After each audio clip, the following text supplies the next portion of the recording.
welcome to the story behind the photo.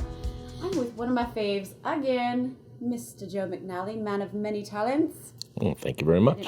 This isn't just a story behind one photo. I mean, it's a story behind multiple images here. So we've got like some serious story time with Joe.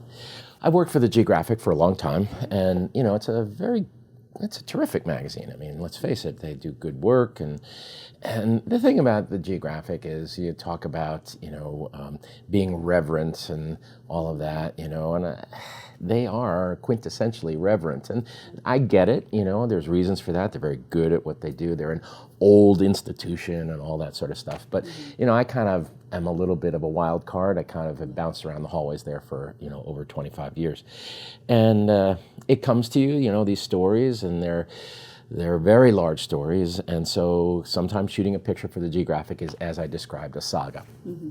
Sure.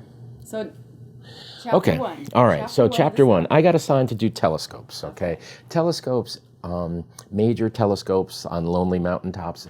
Shooting them is like the sixth circle of hell, or something like that. You get exiled to telescopes. I think I don't know, screwed up my last job, or the editors didn't like me, and he sits in his office and kind of wheezes, and he's like, he is banished.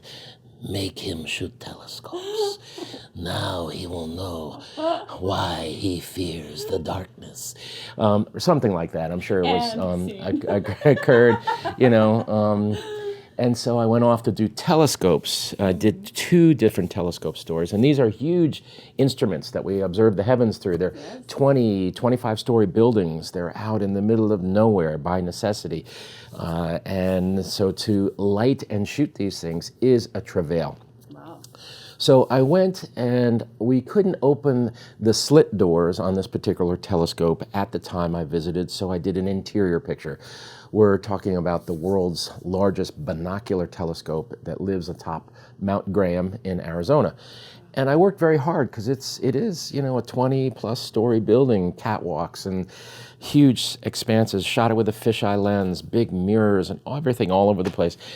Probably, I think it took me 2 days. I lit the interior, and as I was shooting it, have you ever had that kind of a job where you're working away at it and you're just not getting it? You're just sucking at it. And you feel this deadness in your soul, and you kind of gamely, push it on because you got to be a pro and you got to see it through. And at the end of it, I was like, well, that was a lot of effort for nothing because this picture sucks.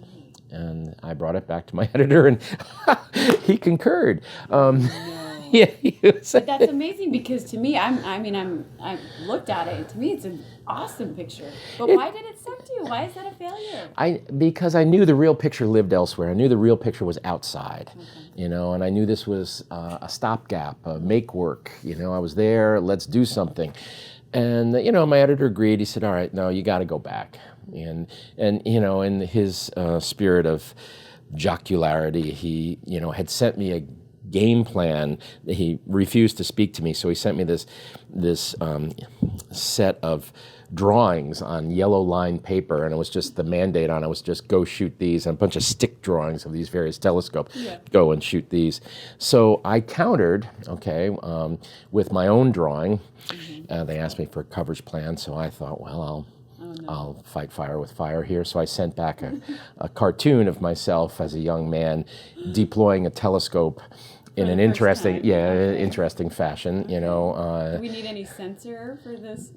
I don't think so. Drawing? I mean, it's it's a it's a work of art. It's cool, right? I mean there's nudes there, but that's art. It's art. Yeah, I love the way you think. And so they didn't appreciate that. Look at the smile on that little boy's face. Yep, and early version of numbnuts there. So I convinced them to let me go back, and I organized a coverage that involved the biggest boom crane truck we could get up that mountain, 220 switchbacks or something like that, crazy, and a national park, and an endangered species area.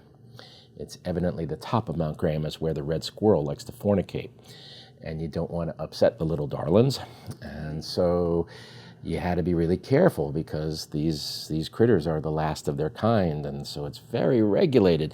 So lots of permits went into this, lots of preparation. My studio manager, Lynn, what a saint she is, she drilled through this. The fact is the local population wanted the story to happen because the observatory up there is a big source of jobs and attraction and income. And so we did drill through it, and we got permission to get this truck up there. And then we had to block it into the hillside. And you know, I get into the cage of the truck or the bucket, and here's a day in the field for the National Geographic. We drove up that morning about 4 a.m. 2 panel trucks full of equipment, unloaded, and myself and a crew of 3. And then we lit the interior of the scope kind of out of my head because I didn't have my vantage point. You can only open the slits of these telescopes when it gets dark because the mirrors are so sensitive to light. So you have to wait for dusk or near dusk. So I got it as set as I could, and then I got radioed up and, you know, cameras, and went up into the upper reaches of the boom capability, 175 feet, has a wind tolerance of 25 miles an hour. So it was a little nerve-wracking, mostly for the folks on the ground. I didn't, you know, I'm like, I'm going to get this photograph. Don't bring this crane down.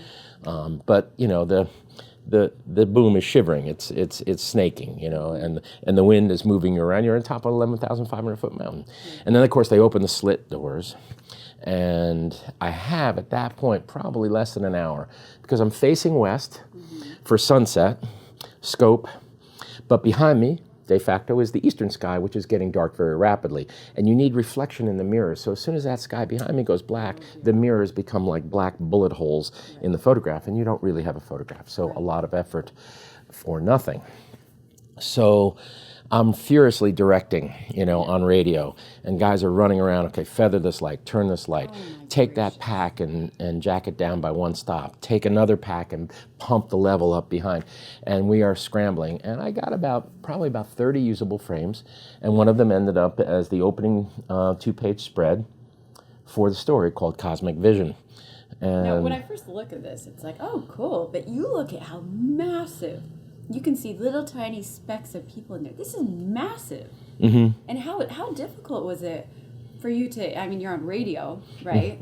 But you're directing how many people? 3, I had a crew of 3. You know, and then the hard part of the job, or the unsexy part of it, is at the end of the day, you're like, okay, do we want to come back up here tomorrow? Not really. So let's bust it. And so we busted all the lights back down, packed up the trucks, and drove off the mountain at about 3 o'clock the following morning. So it's 24 straight hours, you know, on location. And you know, a lot of people don't realize what it takes to do something like that. No, I mean, you know, lots of people rightly don't care. They just look and say, hey, it's a cool picture. Like, nobody's ever going to shoot another picture like that of Mount Graham because nobody's going to have the funding, and nobody's going to be stupid enough to say, well, this is what we should be doing. And I mean, at the end of the day, who cares? You know, I mean, it's like, well, I shot this picture, but so what? But you have to challenge yourself personally and professionally when you're in the field to do a good job for the magazine you're representing. And the editors were like, thank you very much, Joe. That was it. We might be calling you again in the future, depending on our needs. It's wildly enthusiastic, you know, when you do well at a place like the Geographic. I mean, being a freelancer, you have to accept that, you know. The magazine moves on, you know, and they're a big institution. You're just this tiny little person, and every once in a while they're going to look at you, you know, and every once in a while they give you a good story. So and you know what I love about you is that you bring into full perspective, because in the photography industry there are gods. Okay, there are gods of awesomeness in this silly little celebrity world, and you're one of them. You're one of those gods, Joe McNally. But to National Geographic, it's like you're one of many talented people, right? Yeah.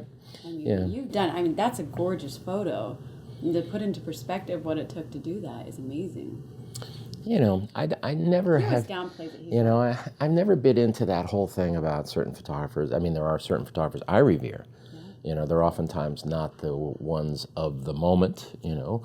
I tend to revere the historically important people I knew, people who mentored me when I was growing up. So there are important photographers out there, to be sure. But the whole cult of celebrity that surrounds certain types of photographers is a mystery to me, because, you know, we're cogs in a big wheel here, you know. I mean, and the thing about I've always felt is, and maybe this comes from having grown up in newspapers and wire services, it's your job to get out of the way.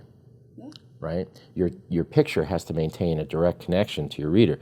And if you get involved in that, or if you trumpet yourself, or somehow, you know, announce your presence, I don't know how you would even do that. Sure. But I think the main thing is you drop out of the equation, let the picture go do its work. And then in the meantime, you move on. I mean, because, you know, this is a tough business. You can't dwell on what you shot last year or last week. You have to be out there looking for work. You know, and that's what we do at the studio. We seek work. You're best in your beauty. You're not just sitting in front of the computer. I mean, there's a lot of relationships that you have to... You're making phone calls, you're writing proposals, you're liaisoning with people, you're seeing if anybody's interested in you. Yeah. No, I love it. And in my case, Melissa, that's a dwindling minority of people. Oh my goodness, you're crazy. Well, Joe, I think this is a very unique story because... Okay, my question. Did the editors did you follow their drawings? Did they I got most of those. Did you get it? I did. I got a whole bunch of those various kinds of, they wanted the laser coming out of the Palomar telescope. And you got them. I got that laser. That was an interesting picture. Job well done. Yep. Well, Joe, if people are hiding under a rock and haven't seen your work, where can we find your work? JoeMcNally.com. Okay. And my blog is joemcnally.com/blog. /blog. Well, Joe, thank you. You're on TV. You talk. I know. This is me. Okay, you're getting me. That's a joke. See, that's what I tell you. I discombobulate you. I know. Oh, it's wonderful. It's wonderful. You're awesome. It's good to see you again.